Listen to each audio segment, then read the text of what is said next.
So மூன்றாவது, இந்த பிரச்சனைகள் தான்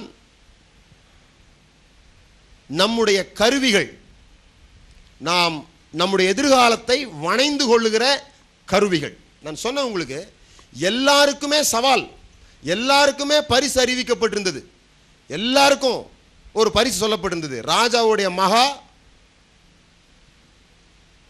ராஜாவுடைய சொத்துல பாதி, அவங்க அப்பாவுக்கு இன்கம் டேக்ஸே கிடையாது, எல்லா மானியமும் தள்ளுபடி, வெறும் விவசாய கடன் மட்டும் கிடையாது, அது தமிழ்நாட்டில். இங்கே எல்லா கடனும் தள்ளுபடி, எல்லா கடனும் தள்ளுபடி. இது வரைக்கும் பேங்க்கில் எவ்வளோ வாங்கியிருந்தாலும் என்ன தான், தள்ளுபடி தான். அப்படி சொல்லப்பட்டிருக்குது. இது எல்லாரும் கேட்டாங்க. இப்போ இந்த பரிசை பெறணும் அப்படின்னா என்ன பண்ணணும்? கோலியாத்தை சந்திக்கணும். இப்போ என்ன முடிவு? பரிசை பெறுவதா, கோலியாத்தை சந்திப்பதா? 99.99999 பேர் யாருக்கு வேணியா பரிசு? போய் உயிரோட திரும்பி வந்தா தானே பரிசெல்லாம் அனுபவிக்கிறதுக்கு அப்படின்னு முடிவு பண்ணி அங்கே நின்ட்டாங்க. ஸோ இன்னைக்கு 10 குணாதிசயங்களை நாம் பார்க்க போகிறோம். இந்த சாதனையாளர்கள் எப்படிப்பட்டவர்களாக இருப்பார்கள், அல்லது சாதனையாளர்கள் தெரிந்து கொள்ள வேண்டிய 10 காரியங்கள் வேதாகம் என்ன சொல்லுகிறது இந்த சம்பவத்திலிருந்து. முதலாவது வாசிக்கலாம். 1 சாமுவேல் புஸ்தகம் 17வது அதிகாரம்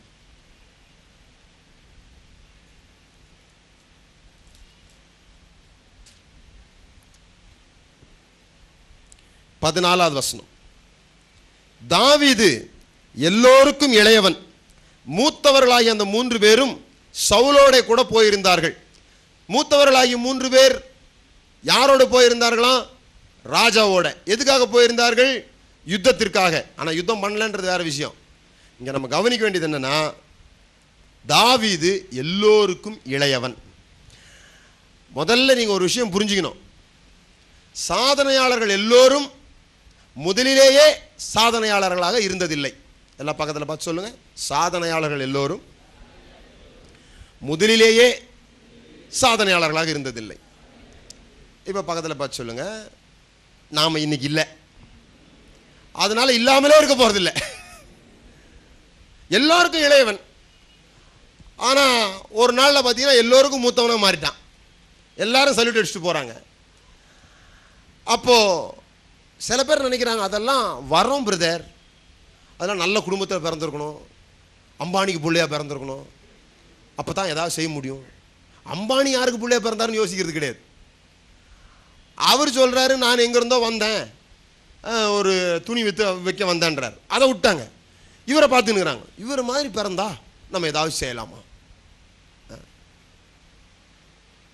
குப்பையில் கிடக்கிறவனை தூக்கி கோபுரத்தில் உட்கார வைக்கிறவர் நம்முடைய ஆண்டவர். எளியவனை உயர்த்தி பிரபுக்களோடு அமர பண்ணுகிறவர் நம்முடைய கர்த்தர்.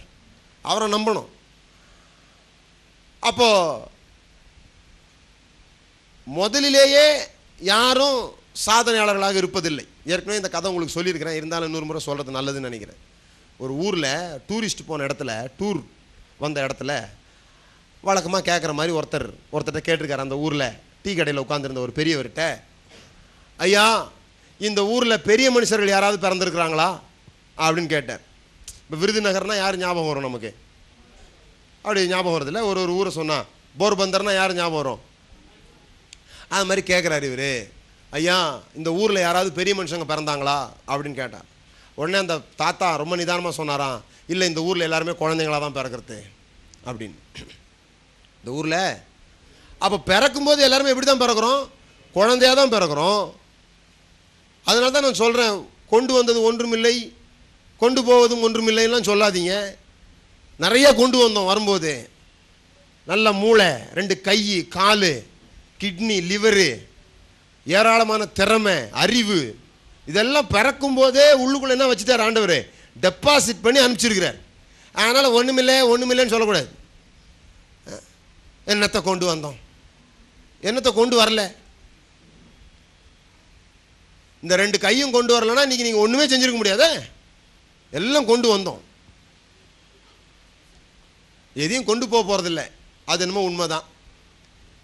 ஆனால் கொண்டு போகிறதுக்காக சம்பாதிக்காதீங்க, அது இன்னும் மோசம். விட்டு போகிறதுக்காக சம்பாதிங்க.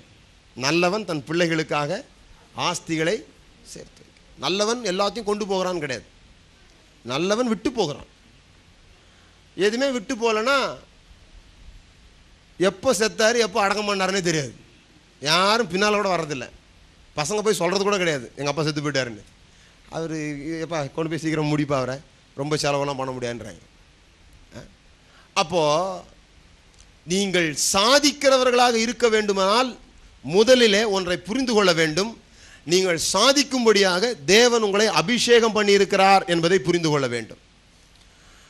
தாவீது சாதாரண ஆள் கிடையாது, அபிஷேகம் பண்ணப்பட்டவன்.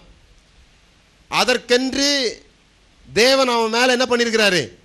அபிஷேகம் பண்ணிருக்காரு. இப்போ தான் சில பேருக்கு புரியுது. Correct brother. இப்போ சாதிக்கிறவங்களெல்லாம் என்ன பண்ணிட்டார் ஆண்டவர்? அபிஷேகம் பண்ணிட்டாரு.